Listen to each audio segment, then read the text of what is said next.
Hello दोस्तों आज हम इस वीडियो में एक स्विंग ट्रेडिंग स्ट्रैटेजी के बारे में बात करने वाले हैं।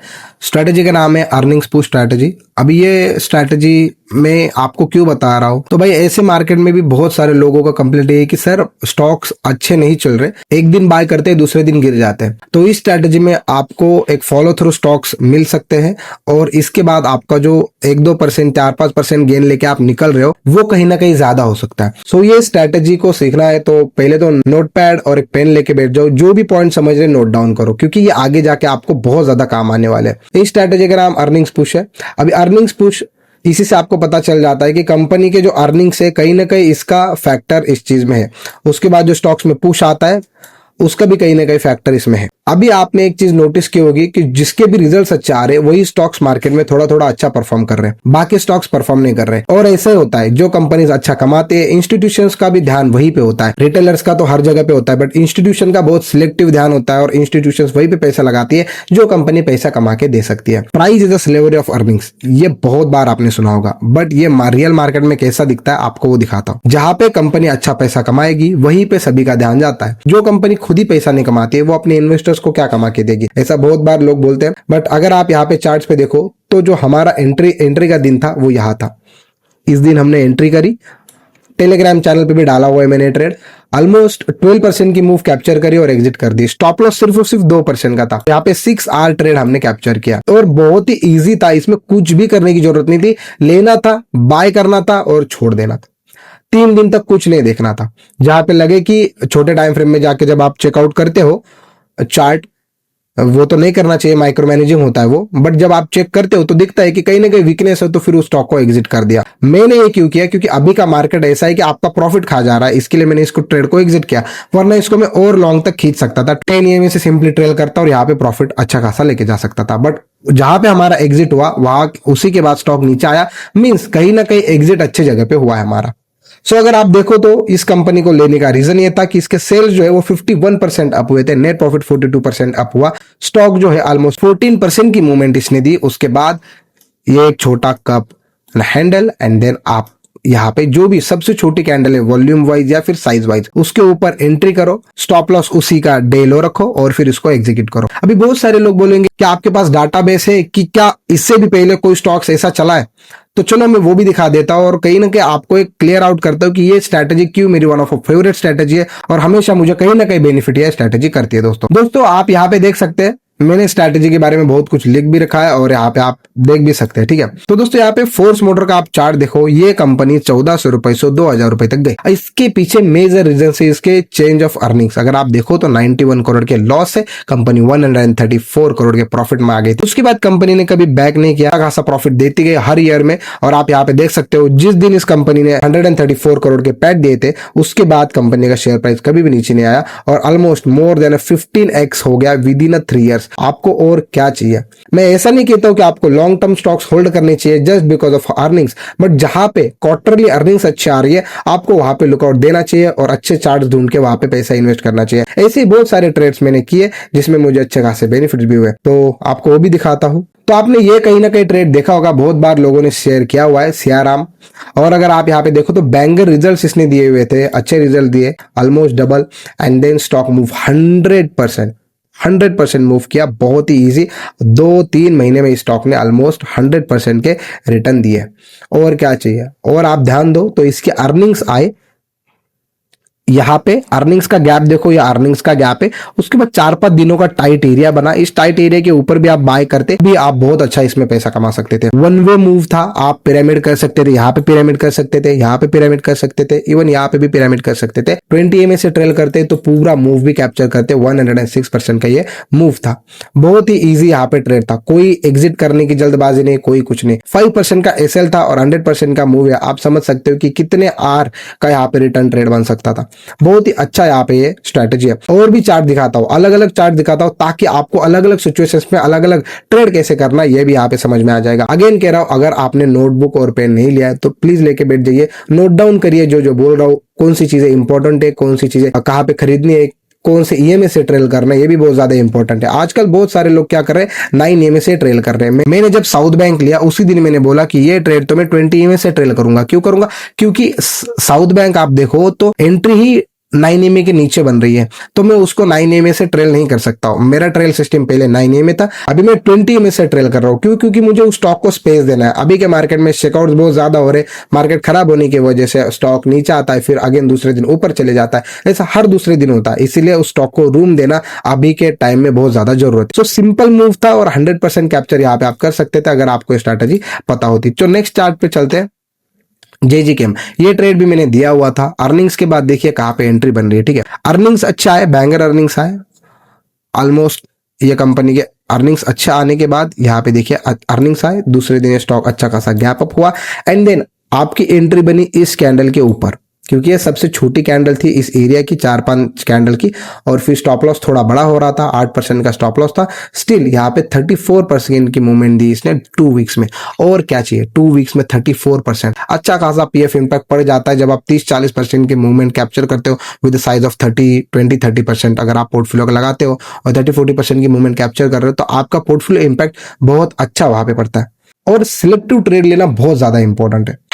हर दूसरे ट्रेड पे एंट्री लेना बंद करो, चीजों को समझो, नोट डाउन करो कि ये स्टॉक में क्यों ना लूं, इसके रीजन ढूंढो, और अगर वो रीजन वैलिड है, स्ट्रॉन्ग लग रहे हैं, तो उस स्टॉक को स्किप करो। जो स्टॉक आपको अच्छे रीजन दे रहा है कि यहाँ पे वॉल्यूम ड्राई हो रहा है, कंपनी का अच्छा अर्निंग्स आए, टाइटनेस है, स्टॉप लॉस छोटा है, कंपनी 9 EMA के ऊपर है, 20 EMA के ऊपर है, अच्छा खासा बुल मार्केट दिख रहा है, और बहुत सारे ऐसे अगर आपको और 3-4 रीजन मिल गए, मतलब आपके पास 8-9 रीजन वैलिड रीजन हो गए स्टॉक में ट्रेड करने के, और आपके पास इतने रीजन है, तो आप वहां पे पैसा लगा सकते हो। बेटर है आप कहीं ना कहीं अच्छे ट्रेड्स ढूंढने का ट्राई कीजिए। और यहाँ पे देखिए मैन इंडस्ट्रीज भी थोड़ा अलग सिचुएशन है। इसमें क्या हुआ था, एंट्री जो बनी वो ये इसके ऊपर बनी, और कहीं ना कहीं स्टॉप लॉस इसमें बड़ा था। अभी एंट्री क्यों इतनी लेट बनी, क्योंकि आप इसकी क्लोजिंग देखिए यहाँ पे और इसकी ओपनिंग सीधी यहाँ पे थी, तो आप ओपनिंग पे भी बाय कर सकते थे। स्टॉप लॉस अगर उसी कैंडल का लो भी रखते तो भी ट्रिगर नहीं होता, 9 EMA से ट्रेल करते तो सिंपली आप यहाँ पे एग्जिट कर देते। 17% का मूव कैप्चर किया इसने। अगर आप देखो 1 2 3 4 5 कैंडल में 17%,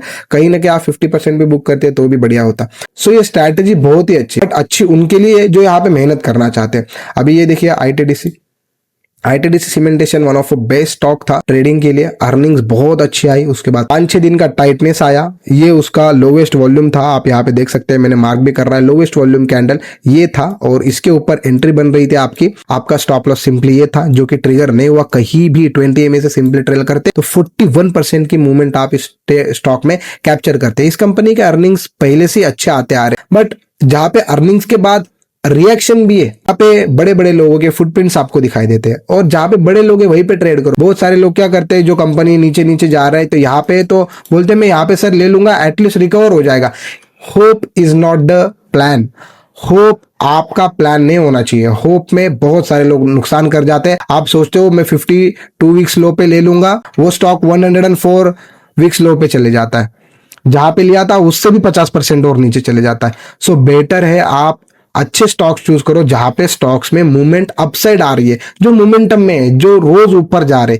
दोस्तों ये भी एक स्टॉक है हिंदुस्तान कॉपर करके, इसमें अच्छे खासे अर्निंग्स आए, 158% के प्रॉफिट अप हुए थे, और यहाँ पे देखिए अच्छे मूवमेंट आए। फिर again tightness, lowest volume candle ये था, एंट्री यहाँ पे बनता, 20 EMA से ट्रेल करते तो भी पैसा मिलता है, 10 EMA से ट्रेल कर दे तो भी ऑलमोस्ट 71% स्टॉक ने मूवमेंट किया हुआ है with in a month. 70% stock यार बहुत बहुत अच्छा है। अब यार इस पूरी स्ट्रैटेजी का कोर क्या है, मैं आगे एक बार बता देता हूँ आपको। अर्निंग्स अच्छे होने चाहिए, अर्निंग्स के बाद अर्निंग्स अच्छा आ गए यही काफी नहीं, अर्निंग्स के बाद स्टॉक्स में पुश आना चाहिए, मतलब स्टॉक अप जाना चाहिए। उसके बाद टाइटनेस होना चाहिए, अब जाने के बाद क्या होना चाहिए, ऐसा कोई ना कोई एक शेप टाइटनेस होना चाहिए। जैसे कि यहाँ पे एक टाइटनेस है, स्टॉक में क्लोजिंग देखो कैसे एक ही जगह पे सारी कैंडल्स की क्लोजिंग है, तो जो भी आपको उस एरिया का रेंज क्रॉस करता है तो भी आप बाय कर सकते हो, मतलब इसका रेंज क्रॉस करता है तो भी आप बाय कर सकते हो, या फिर लोवेस्ट कैंडल है उसके ऊपर आप बाय कर सकते हो। आप स्टॉप लॉस जो है वो आप उस एरिया का लो रख सकते हो, फिर जिस भी कैंडल में बाय कर रहे हो उस कैंडल का भी लो रख सकते हो। मैं तो उसी कैंडल में एंट्री करता हूँ और उसी कैंडल का स्टॉप लॉस रखता हूँ। पिरामिड आगे जाके आप कर सकते हो, अगर आपको सेम अपॉर्चुनिटी दिखती है कि टाइटनेस अगेन आ रहा है तो आप अपॉर्चुनिटी यहाँ पे वो ले सकते हो और भी उसमें प्रॉफिट कर सकते हो। दोस्तों अभी हम लोगों ने एक चार्ट देखा हुआ था, सेम उसी तरीके से ये भी है, और आप यहाँ पे भी देख सकते हो अर्निंग्स के बाद अच्छा इस स्टॉक में अच्छी अर्निंग्स आई, यहाँ पे आप देख सकते हो 40 पैड जो है 46% बढ़ा हुआ है, और स्टॉक ऑलमोस्ट अपर सर्किट मार दिया with the highest volume year end then आप यहाँ पे टाइटनेस देख सकते हो, बेस्ट एंट्री पॉसिबल आपकी ये थी। उसके बाद 44% के रिटर्न विदाउट ब्रेकिंग 9 EM में 22 ट्रेडिंग सेशन में इसमें 44% के रिटर्न दिए